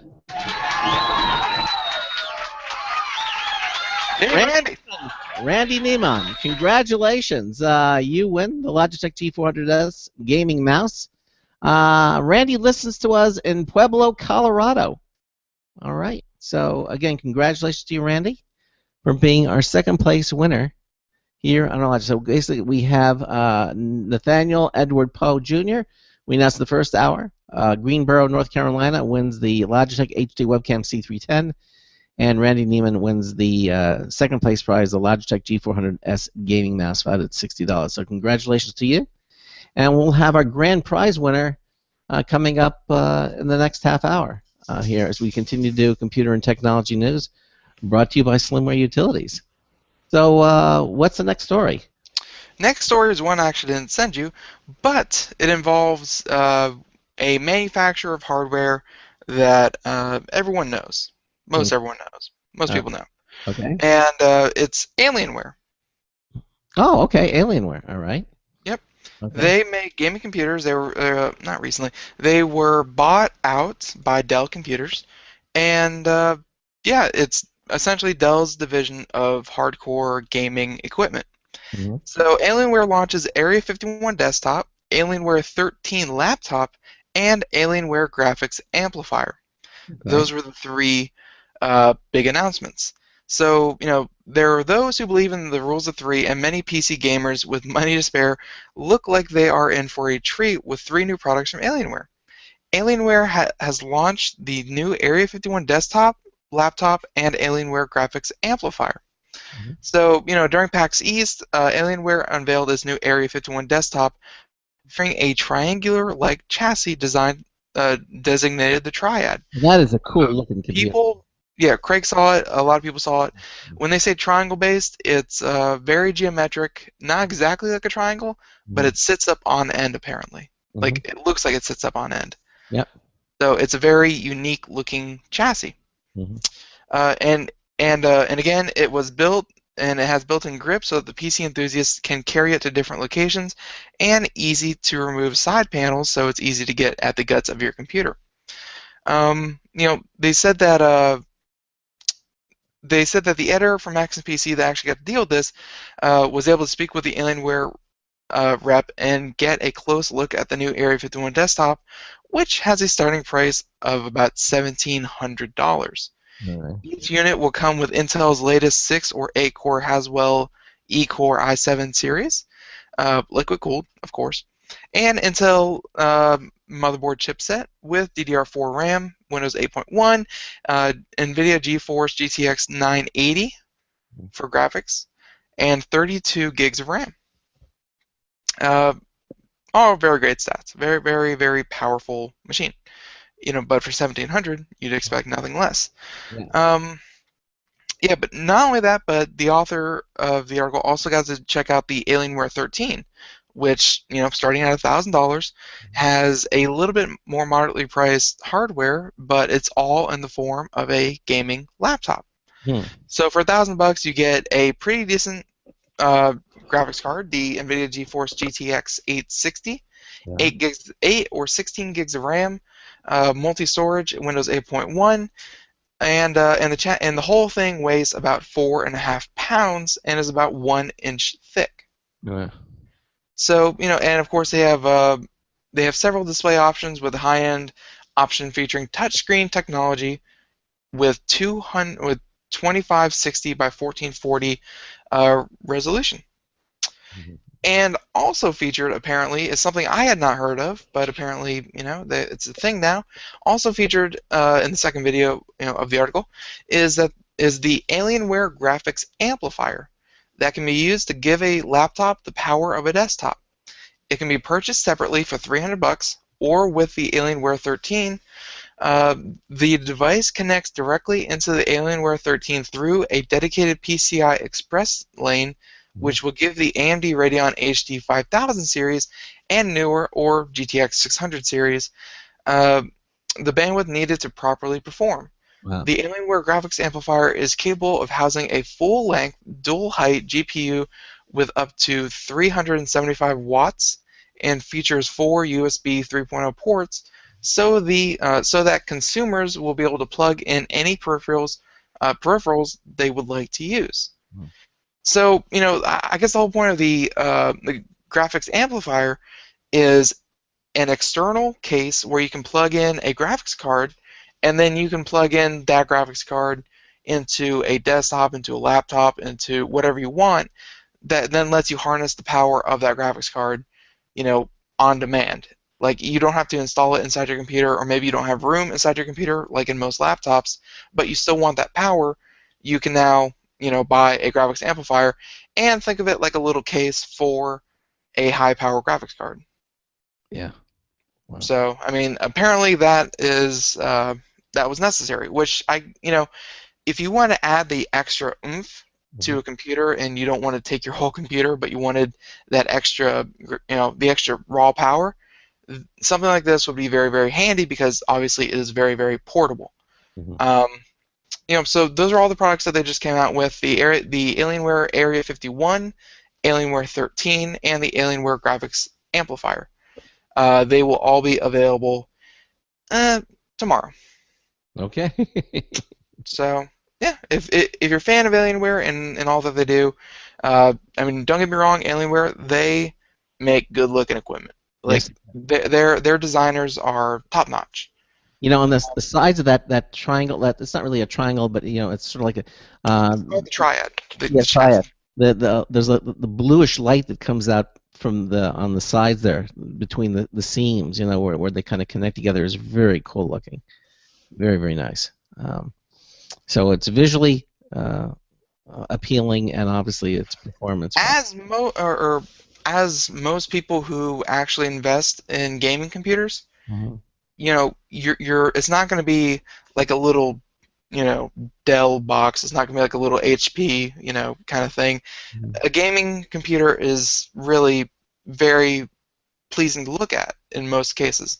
So, if you're spending $2,000 on it, you're going to want it to look good as well. And Alienware has obviously taken the effort to make sure that is the case. Yep. Well, coming up in the after the hour, we're going to have another news tips bullet review from Marty Winston. I guess we'll hear how he says hello, even more spooky and in deference to Halloween. Also, we have stories about how Amazon's Fire TV Stick compares to other streaming dongles. We're going to talk about that. Also, stores are shunning Apple Pay, but according to Wired Magazine, they're changing their minds about that. And we'll talk about CVS and Rite Aid. Apple Pay blockade official as iOS and Android users unite in rare showing to fight NFC ban. These are some of the stories coming up. And, of course, Microsoft's going to slash Xbox One by $50 until the end of the year. Those stories and more coming up. You're listening to the Computer America Show on the Blog Talk Radio Network, the Boost Radio Network, the IRN Radio Network. Stay with us. We'll be right back. Looking for a best friend? Brother Wolf Animal Rescue has your best friend waiting just for you. The mission is to protect and enhance the lives of companion animals and the people who love them. Their no-kill rescue shelter is open year-round, making it easy for people to adopt their best new friend. This year, Brother Wolf will find homes for over 2,400 orphan dogs, puppies, cats, and kittens. All have ended up as an orphan through no fault of their own. Brother Wolf has created a safe, nurturing environment where these special animals can heal emotionally and physically until they find a lifelong home. Their life-saving transport program brings dogs and puppies from overcrowded shelters in the south to rescues in the north where homes are easier to find. Brother Wolf Animal Rescue is a 501c3 organization. To learn more about their life-saving work and to make a donation, visit their website at www.bwar.org. That's www.bwar.org. Help to realize Brother Wolf's vision when no animal is euthanized for lack of a home. Who's a good boy?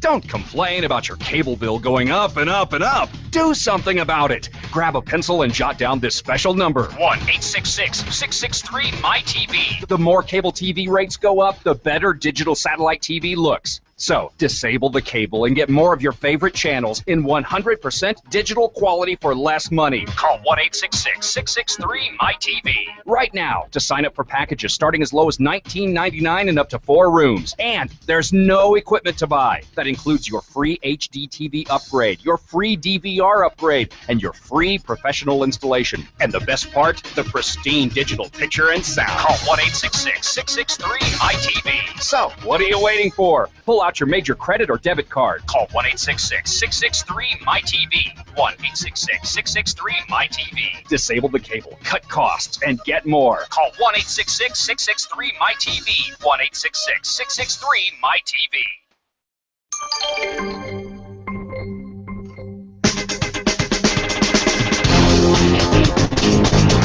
Hello, this is Marty Winston with a News Tips Bulletin Review for Computer America. This one might step a little bit on the spooky side because it's about a brand new LED pen light that shines in ultraviolet, the new Nightstick MTU 106. Street price, $23. Two AAA cells power it for about 45 minutes. Now, here's why a UV light is fine. Fine, fun, frightening, all of that. Biologicals fluoresce, meaning if you go into a restroom and shine it at the sink or other facilities, oh no, the glow that you get back might scare you more than a little. If you go to a hotel room, to a restaurant, looking even at the menus, the glassware, the silverware, anywhere where the lights are dim, this light can make germs glow, microorganisms glow. And you know what? It's all pretty normal. We don't recommend that you use it to grade your host or hostess or your spouse, certainly not your spouse. But we do think that this kind of facility in your pocket is a really, really cool way to double check yourself. When you clean the sink, did you get it clean? When you're cleaning your cooking or food prep area, if you didn't get it clean, dim the overhead lights, bring out this pen light, and the places you missed will shine and glow right back at you. Yeah. You'll find other reasons, too. It's a little bit of that CSI effect. With the MTU 106 ultraviolet LED pen light from Nightstick. Bottom line, it glows fantastically. This is Marty Winston with a News Tips Bulletin Review for Computer America. Welcome back to the Computer America Show. That was Marty Winston, and you're right, that one was the spooky one. Yeah, it was frightening. Because you don't go looking for, what is the saying? Don't go looking for problems? Or Yeah, don't go looking for trouble. yeah, there has to be a better saying than that, but don't go looking for trouble. Don't go be taking a black light into a public restroom. That's just if you turn the lights off and you turn on a black light, I'm sure most public restrooms would just start glowing, ceiling to floor, wall to wall, with just stuff that you don't even want to know existed. You'll be traumatized forever. You would find hepatitis D somewhere. Oh, like it's just God. no, just don't do it. But if you are the worrisome person, yeah, listen to Marty Winston. Take a black light into a restroom. A public restroom. Okay. But yeah, we're doing computer technology news. We will have one more Logitech winner coming up. We'll probably do that somewhere in the next couple tens of minutes. Yes. Probably. Before the show ends. And we're doing computer technology news brought to you by Slimware Utilities. We just did the story about Alienware and all their new products that I can't even say that they just came out with. They're coming out with tomorrow. The 28th. So, next story goes over to Craig. Yes, and this from Wired Magazine, how Amazon's Fire TV Stick compares to other streaming dongles. Did you know that Amazon makes a TV stick? Yeah. Okay. Well, today Amazon got into the streaming stick game. It just happened today, okay? And with the announcement of the $39 Fire TV Stick, which is an HDMI port plug-in for your HD TV that will replicate much of the functionality of a full-sized Fire TV. Existing Amazon Prime members can pre-order the stick for just $19 in the next couple of days, but it won't ship until November 19th. Okay, this is going to compete with Chromecast and a lot of the other sticks that we've been recently imported. I guess Chromecast was one of the first to do it, so evidently they're following suit. Roku has their own stick. Anyway, according to this story, it'll have a few differentiating factors compared to the rapidly expanding field of streaming sticks. Those include a dual-core processor that should mean zippy reaction times, more onboard storage than its competition, and second screen treats for Amazon tablet users that include X-ray sync with on-screen content. Like the full-size Fire TV box, the stick will also offer faster load times for Amazon streaming content via the ASAP feature, and it'll come with a free month of Prime. But how does it compare Really, how does it truly compare to the Google Chromecast and the Roku streaming stick? You must want to know this, which will be the new micro streamer's obvious competitors. Well, they all fit in your pocket, but here's how they'll fit into your life. Okay, and they give you a comparison chart here. And just to look, they talk about the Fire TV stick, the price. It's Chromecast is $35, Roku's $50, and you heard $39 or $19 for Amazon Prime. By the way, we never talk enough about Amazon Prime. That is a gift that keeps on giving. It is, okay. I actually subscribe to it myself. Craig. And do you like it? Do you subscribe to? No, I have Netflix. Well, no. Amazon Prime is pretty much anything you do on Amazon is better with Amazon Prime. Like if you subscribe to Amazon Prime, think about shipping charges. Like that alone, if you order like one thing a month for a year, you're pretty much covering your costs because with Amazon Prime, everything you order is free 2-day shipping. Yeah, that's nice. And then if I were an Amazon user, I would, but I haven't ordered from Amazon in a couple of years. I don't really go to do business with Amazon. But yeah, go ahead. What?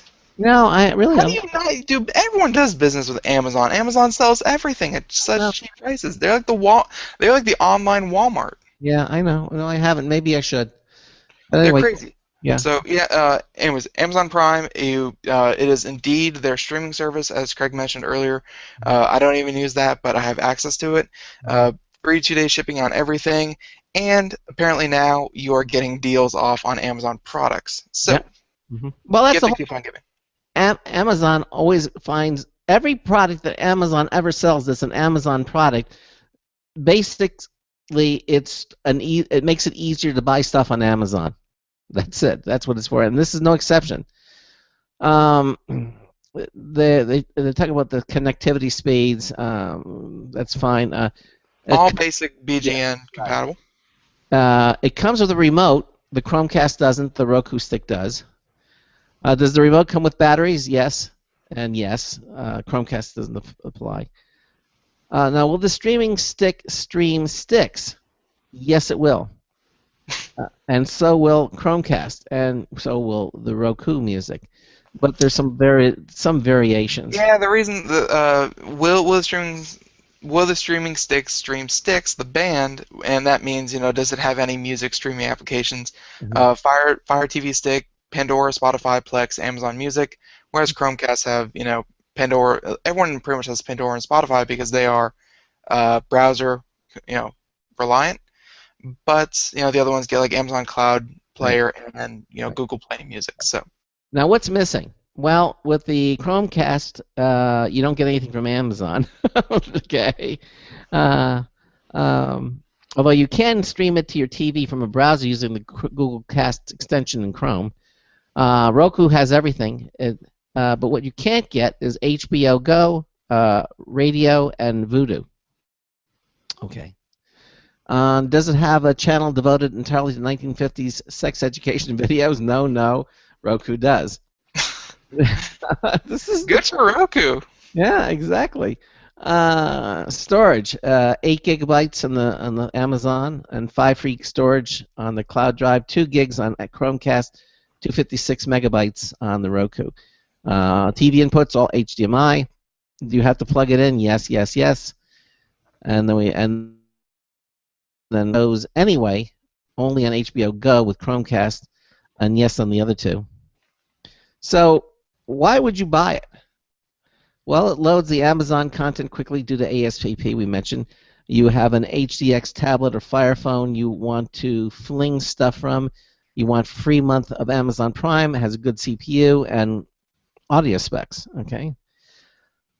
Why wouldn't you buy it? Well, you don't use Amazon services much, or you already pay for HBO.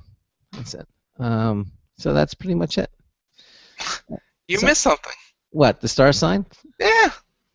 Okay. Capricorn, Aquarius, Cusp, Sagittarius, and Taurus. Okay. There you go. All right. So if your sign said to avoid Capricorns, you're obviously going to want to avoid the Fire TV. Yeah, exactly. It's a nice looking little device. Don't get me wrong. But Yes, we know you're entrenched. You like whatever you have currently. I like. Amazon Fire TV Stick, apparently, from what it looks like just from the chart and what we're reading, it doesn't seem to be missing a whole lot. For a new product that just came out, it's not like it's missing, streaming to your TV. It's not missing any content. It's not missing anything. So if you are already invested with Amazon and you want it and you are looking for something like this, Amazon Fire TV Stick is now an option. Okay. All right. There you go. Certainly priced competitively. Okay. I mean, $39 if you don't have a membership, and $20 if you do, through October 29th. So obviously the price is going to go up, but can't imagine by that much. Probably $30. Okay. All right. You do a story. All right. Okay. This one's going to affect a lot of people. I feel like it's going to affect a lot of people. I can't really be sure. But this one just came out today from CNET, and apparently Microsoft to slash Xbox One by $50 until year's end. Cool. The company already cut the price tag of its not yet year-old console by $100 when it removed the Kinect camera accessory. Now it's nipping off another $50 as the holiday shopping season kicks in. Think this is a good move? I mean, without reading the article at all, $50 off it. It's like, would it be a good idea, from a consumer perspective, to make things cheaper? Yes. I think. All right. It's. I mean, if you're looking at the shelf and either PlayStation is going to have to copy this, or they're going to, I think, hurt in their second year, because either they're going to have to copy this and they're going to have to say, all right, well, Xbox One on this shelf is $349, and then they see PlayStation 4 over here for $399. That $50 is going to make up a lot of minds if people are still waffling, while they're looking at the two consoles. But also, it could also help people who are, were kind of waiting to see if the price was going to drop, because I know a lot of people that don't like to buy devices when they first come out for their starting price. Yeah. Because that's when they're at their most expensive, and that's not always good. So the first real price, and by the way, I say the first real price cut because the $100 that they took off was just taking off an accessory. Right. It wasn't actually a price cut. Right. So $50, this very good move. This is obviously what they needed. All right. So, starting November 2nd, Microsoft will offer a temporary $50 price cut across its Xbox One line in the U.S. until the end of the year. The company said in a statement that the Xbox One model that comes with the Kinect motion camera accessory will retail for $449, down from $500, and the one without the Kinect will sell for $350. This says that the other regions may have similar specific promotional offers, including the change means that the entry-level Xbox One will gain a new feature as well, a price nearly 13% lower than the PlayStation 4. That video game console, which was released a week before the Xbox One, has outsold the Xbox One in the U.S. for 9 straight months. The price cut comes at a crucial time. Most of the video games industry highest-profile games are released during this time, including installments from the best-selling franchises like Call of Duty and Battlefield, as well as Assassin's Creed, which apparently has gotten a lot of steam. Microsoft has focused more on appealing to consumers' wallets to gain ground. In March, the company gave away a popular new space-age shooting game called Titanfall for free, which that actually did help quite a bit. And also, it sweetened the deal for its Xbox Live Gold social network for gamers, giving gamers 2 free downloadable titles each month to those who ponied up $60. That is a feature they stole from PlayStation, but one that everyone loves nonetheless. Considering that Microsoft has obscured the health of the Xbox sales by choosing data, it announced that 5 million units were sold, were shipped to retailers, where Sony has about twice that. Okay. So, yada yada, doing well. They're hoping. another reason why this is good is because the more people that jump on board Microsoft and their new ecosystem, because a lot of people still have the old Xbox 360, Yes. because by this point it's about 10 years old. Wait, no, it came out in 2004. So yeah, the Xbox 360 is about 10 years old, and it's still much more popular than the Xbox One. Yeah. So the more people Microsoft get into their ecosystem, get into their new console, start pushing content and money and media at them, the better off Microsoft is going to be. So if they have to take a $50 hit to their profit line, it doesn't matter because, if this console lasts 10 years, they're going to make that back in spades. Yes, they are. They just got to the more they can get out into the field, the better it is for Microsoft. Yep. And right now they're trailing behind PlayStation. So I mean, $50 off, it ain't gonna hurt. No, it isn't. Okay. So basically, when you do get one, you're going to get an Xbox One. You said or so. Yeah, I personally I can't make the jump. I mean, I'm a huge Halo fan through and through, so. Yeah. But, just stupid Ben is just holding true to Microsoft just for Halo. I just saw a preview for the Call of Duty Advanced. Was it the Advanced Warrior? Is that what it? Call of Duty Advanced Warfare. Warfare, yeah, Advanced Warfare, and that looks really good. That is on Xbox exclusive, but that one does sell out. Although the pre-order numbers are the lowest they've ever been, so that franchise is hurting. Wow. Normally they get 10 million pre-orders. Mm-hmm. And I think this year they only got 6 million pre-orders. Oh. So poor babies, but. Babies, exactly. I know it stinks when you're only making $400 million instead of your projected $600 million. Mm-hmm. So. Well, I don't know if we have time to do. Yeah, we can talk a little bit about Apple Pay. Yeah. Okay.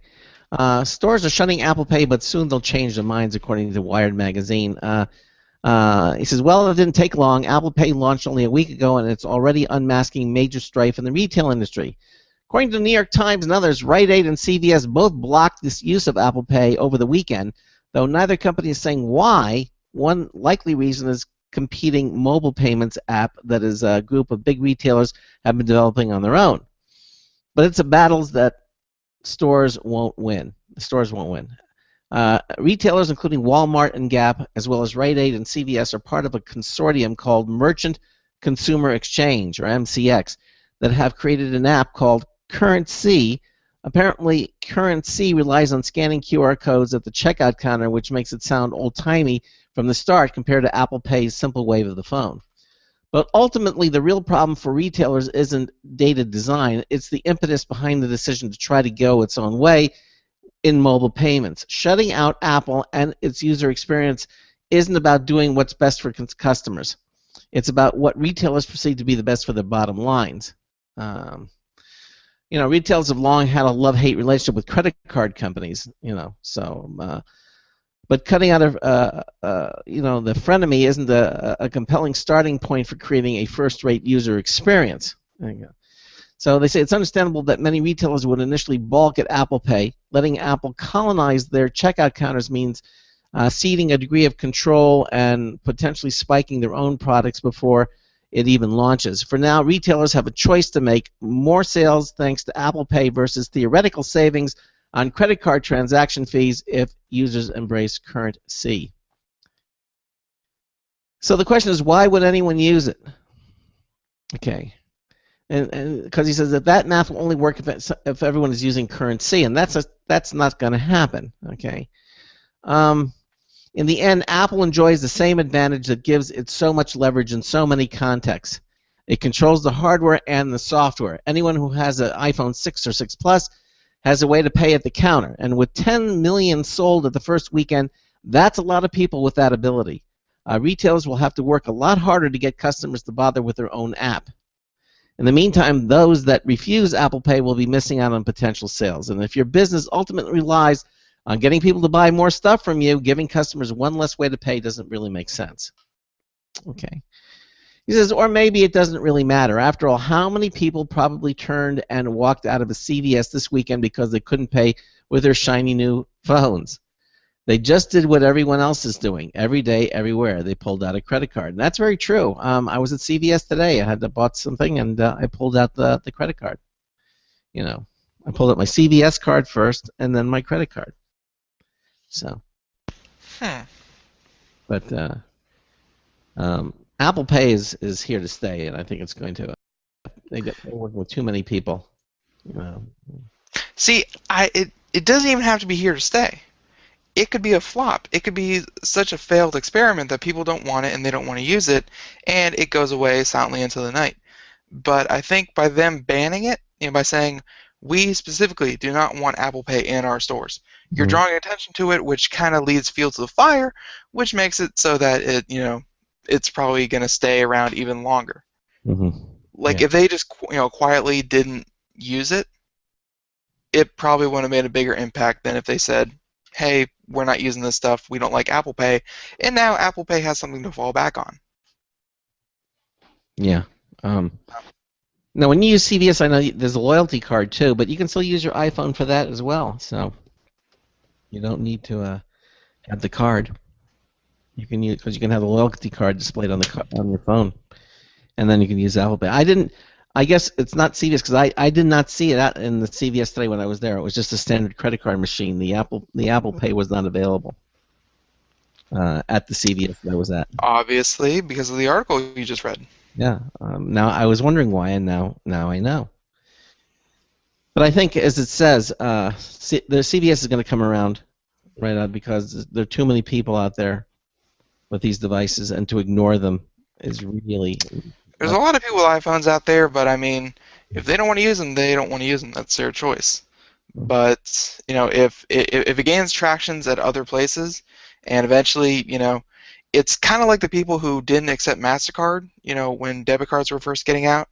It's like, we don't accept MasterCard or we don't accept Visa. Well, guess what?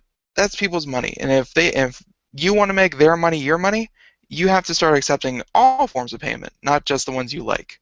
Yeah. So, well, I think it's going to be the same thing. By the way, we just lost BTR, so now we need to log just a couple of minutes before. It appears that the host has already dialed into this. Oh, gosh, so there it is. So let's try calling. But of course, we are still on the YouTube portion of the video, our live video feed. So, since it appears you're calling back into a live show, we are reconnecting you now. All right, so we're back on Blog Talk Radio if you missed a couple of moments there.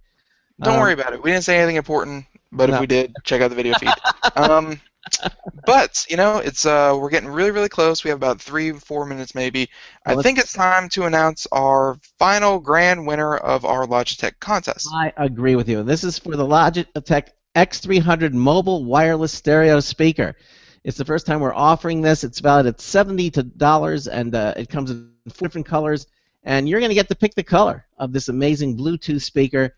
You can enjoy up to 5 hours continuous play without recharging, giving you a mobile theater sound experience, available in 4 colors. And there you go. As I said, valid at $70, and we're going to announce that winner right now. And that lucky winner is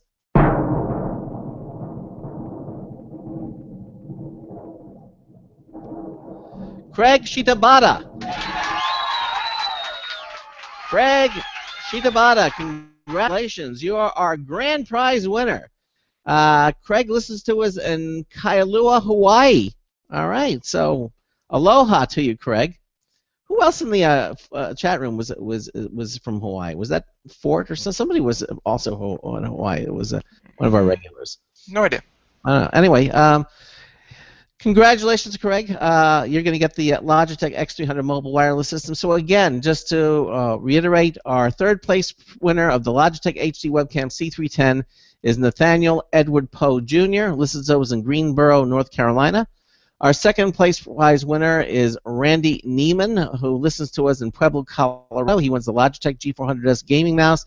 And our grand prize winner of the Logitech X300 mobile wireless stereo speaker is Craig Shitabata, who listens to us in Kailua, Hawaii. Congratulations to all of you. Thank you for entering in the contest. You will be hearing from Logitech very shortly, and they'll be getting the information to mail you your prize. And again, our Logitech contest is up and running. It just launched again, and the new feature is that you don't have to email us anymore. We have a Logitech contest entry form right on the Logitech contest page where you put your name, your email, your phone number, the address, everything is there, and you can click the submit button, and that's all you have to do. We really make the project really simple to make the process of entering extremely simple. So there it is. So coming up tomorrow night, Ben, in the first hour, we're going to have our good friends from Doodle are going to be back here. Michael Brecht is going to be here, and he's going to be backing about Doodle itself and the user cases of Doodle users, how they're using it. They have up to 20 million users, and they're now growing in the United States. And also, I don't know if you know this, but Doodle has just won the Top Tech Award here on Computer America. So we have that listed. You can read all about it, and we'll talk more about that as well with Michael Brecht. He, again, is the CEO of Doodle, and we are looking forward to having him in on tomorrow night's show. It's going to be a lot of fun. And then in the second hour, we're going to have Computer and Technology News brought to you by Slimware Utilities, the official optimization software of Computer America. And then just looking a 90 seconds. little bit ahead, on Wednesday, we're going to have Wix. Eric Mason from Wix is going to be joining us. I am looking forward to. They have a lot of new things that they're going to be announcing, and they'll be announcing on a show. A lot of new projects and new features. We always enjoy having Eric on the program. He's going to be joining us on Wednesday night for the first hour, and then in hour two, Dick DeBartolo, the Giz Wiz, Mad Magazine's Magus writer, going to be talking about what he finds on the internet. That's coming up on Wednesday night. So again, congratulations to all of our winners, our three winners in the Logitech contest. Head over to computeramerica.com, click on our contest page, which you can find under the Interact menu. It says Enter Contest. Click on the Logitech contest and enter in all of our contests. It's completely private. We give your information out to no one unless you're a winner. And who knows? You might just be like our three winners, Nathaniel Edward Poe and Randy Neiman and Craig Shitabata, and win something really, really nice from Logitech. So have a great evening, and Ben and I will see you tomorrow night. So until tomorrow night, this is Craig Crossman hoping that your hard disk never becomes floppy. We'll see you tomorrow night. 10 seconds. 255 terabits. Crazy.